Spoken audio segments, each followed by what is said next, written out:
জেদ করো না তো, আমি এখন তোমাকে ভিডিও কল করতে পারবো না। আরে বুঝছো না কেন? বিয়ে বাড়িতে এখন সবাই রয়েছে, সবার মাঝে তোমায় কি করে ভিডিও কল করব? আরে বাবু, তুমি একটুখানি অপেক্ষা করো, আর কিছুক্ষণ পরেই তো আমাদের বিয়ে হয়ে যাবে। তারপর সারা জীবনের জন্য তুমি আমার আর আমি তোমার হয়ে যাব। বাবু, তুমি রাগ করেছো? রাগ করো না। বিয়ের পর তো সারা জীবন আমি তোমার সাথেই থাকবো, তারপর দেখি আমায় কত ভালোবাসো। আচ্ছা তাড়াতাড়ি আসো, রাখি হ্যাঁ। আমার বেবি, মানে আমার হবু বর পটল, আমাকে ভীষণ ভালোবাসে। আমাদের প্রেম ক্লাস 1 থেকে। এই তো আর কদিন পর আমার মাধ্যমিক পরীক্ষা। বাবা তো আমায় বলেই দিয়েছে, মাধ্যমিক পরীক্ষায় ফেল করলে একটা রিক্সাওয়ালার সাথে বিয়ে দিবে। তোমরাই বলো, রিক্সাওয়ালার থেকে পটলকে বিয়ে করাটাই বেশি ভালো, তাই না? আমার বাড়ির লোক তো পটলকে একদমই পছন্দ করে না, এই জন্যই তো এখানে এসে বিয়েটা হচ্ছে। তোমরা জানো না কোথায়? ওহো, বলাই তো হয়নি। বলছি, এটা হলো পটলের মামা বাড়ি, এখানেই বিয়েটা হবে। তারা তো সবাই আমাকে ভীষণ ভালোবাসে, সবসময় বৌমা বৌমা করতেই থাকে। আমার বাবা যাতে না জানতে পারে আমি এখানে রয়েছি, নয়তো পুলিশ নিয়ে চলে আসবে। আমাকে ভালো লাগছে তো দেখতে। হ্যাঁ, এটা তো পুলিশের আওয়াজ। বাবা, নমস্কার নমস্কার নমস্কার। আসুন না, আসুন আসুন, বসুন। তোমাকে না আজকে খুব মিষ্টি লাগছে মামনি। থ্যাংক ইউ কাকিমা, খেয়ে যাবেন কিন্তু। আজকে আমার অ্যারেঞ্জ ম্যারেজ। বিয়ের ঠিক 7 দিন আগে আমার বাবা এসে আমায় বলছে, মনা তোর কোনো বয়ফ্রেন্ড নেই তো? থাকলে কিন্তু বলতে পারিস। আমরা কিন্তু অমন বাবা মা নই যে তোকে না বলবো, এটা করিস না সেটা করিস না। আমরা কিন্তু সব ব্যাপারে তোকে সাপোর্ট করব, থাকলে বল না একটা। আমি মানে কি বলবো, খুশিতে একদম পাগল হয়ে যাচ্ছিলাম। মানে আমার খুশির ঠিকানা নেই, এত খুশি।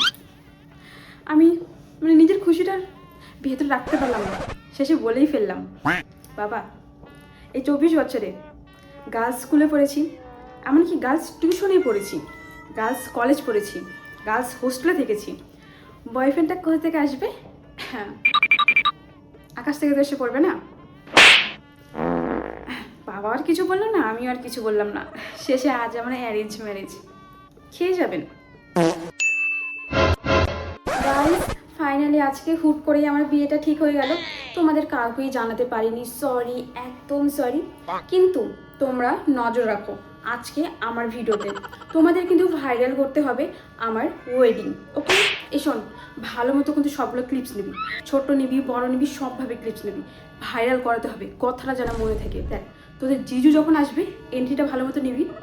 আমি কিন্তু 1 মাস আগে থেকে নাচ শিখিয়েছি, যদি নাচ করতে না পারলো তাহলে দেখিস।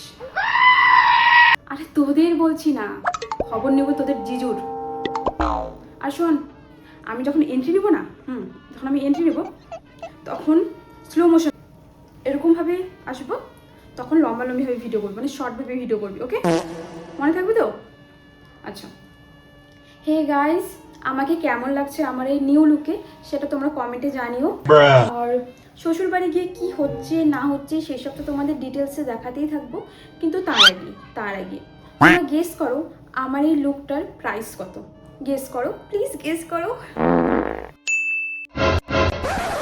আরে দাদা কি করছেন? কখন থেকে বলছি ভালো মতো সাজান, বিয়ের সময় হয়ে এলো, সব কিছু আমাকেই দেখতে হবে, বাড়ির কেউ তো আর দেখতে পারবে না। নমস্কার, আপনাদেরই বলছি।